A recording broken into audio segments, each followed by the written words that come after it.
The Miami Dolphins rolled through the season without a single All-Pro selection last year.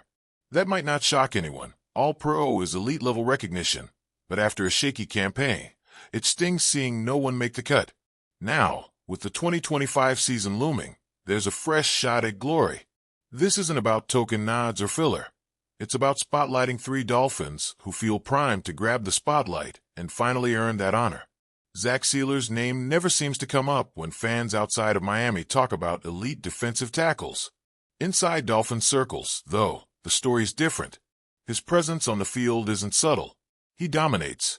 2 straight seasons, with 10 sacks from an interior line position? That's not normal.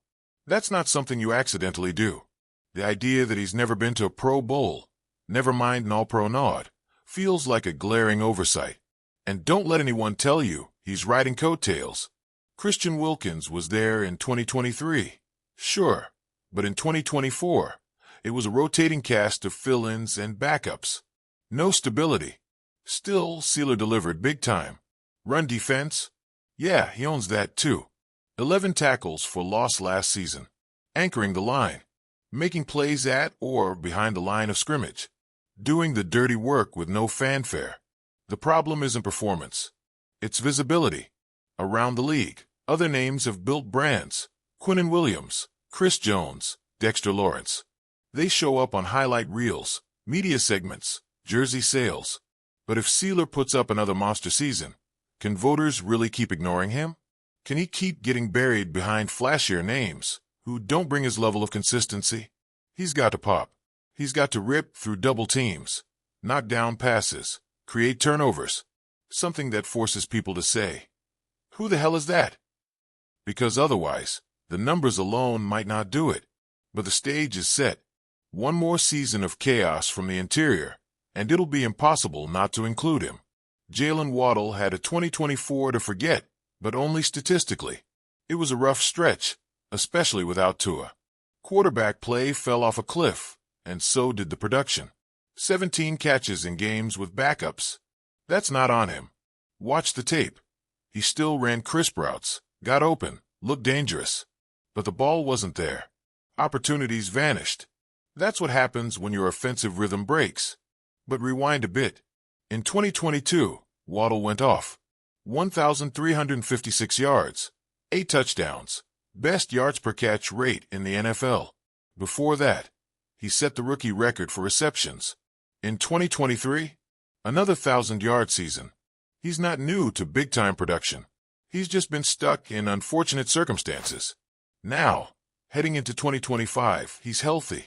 The offense wants fireworks again, and there's a feeling, quiet, building, that Waddle might be the one to bring them. That leads to a bigger question. Is this the year he overtakes Tyreek Hill? It sounds wild at first. Hill's the established superstar, but he's coming off surgeries. He's entering what might be his last year in Miami. Waddle's got the youth, the speed, the chemistry with Tua. He's the one who'll be here long-term. What if his numbers jump? What if he becomes the guy defenses can't stop? All-Pro voters might not even care that Hill's lined up next to him. If Waddle explodes, he'll own the spotlight. Still, the competition is brutal.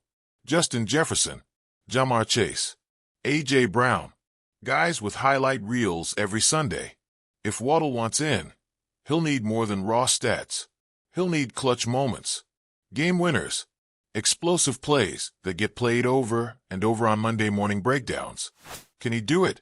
Has the frustration of last season lit a fire? That's the intrigue. Jordan Brooks arrived in Miami and immediately made his presence felt. It didn't take long for fans to notice. This guy doesn't miss tackles. He's there, every snap, every gap, cleaning up messes. 11 tackles for loss. Nearly flawless tackling. He brought a level of control to the linebacker spot that the Dolphins haven't had in years. But if you're talking All-Pro, it's not just about cleaning up. It's about impact. And that's where it gets interesting. Brooks wasn't just reliable. He started making plays. 6 pass breakups. Not eye-popping, but when you watch the film, he wasn't getting cooked.